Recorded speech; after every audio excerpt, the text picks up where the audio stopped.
بسم اللہ الرحمن الرحیم۔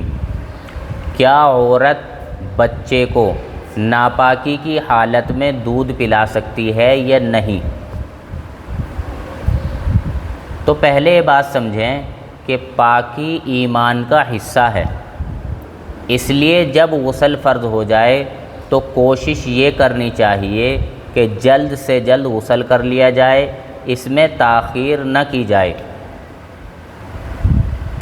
اور یہ بات بھی سمجھیں کہ بچے کو دودھ پلانے کے لیے عورت کا پاک ہونا ضروری نہیں ہے،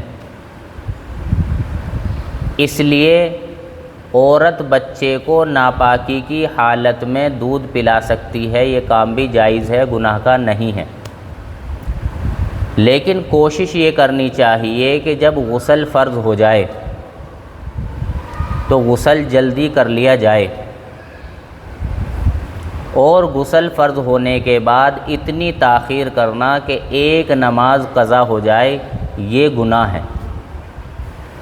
اور دوستو، اولاد کے نافرمان ہونے کا ایک سبب یہ بھی ہے کہ جو ماں باپ اپنی ضرورت کو پورا کرتے ہیں، پھر ناپاکی کی حالت میں ان کی نمازیں قضا ہو جاتی ہیں، تو اولاد کے نافرمان ہونے کا ایک سبب یہ بھی ہے۔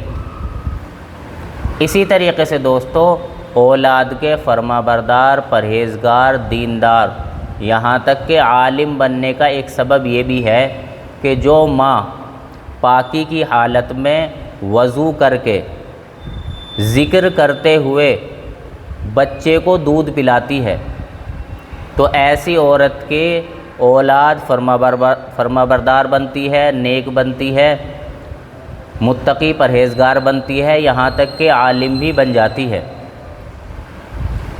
اس لیے اگر کوئی عورت ناپاکی کی حالت میں بچے کو دودھ پلانے سے بچنے اور پاکی کی حالت میں بچے کو دودھ پلانے کا اہتمام کرے تو یہ کام تقوی کا اور احتیاط کا ہے، اس کے اچھے انوار و برکات اور اچھے اثرات بچے کے اوپر پڑیں گے۔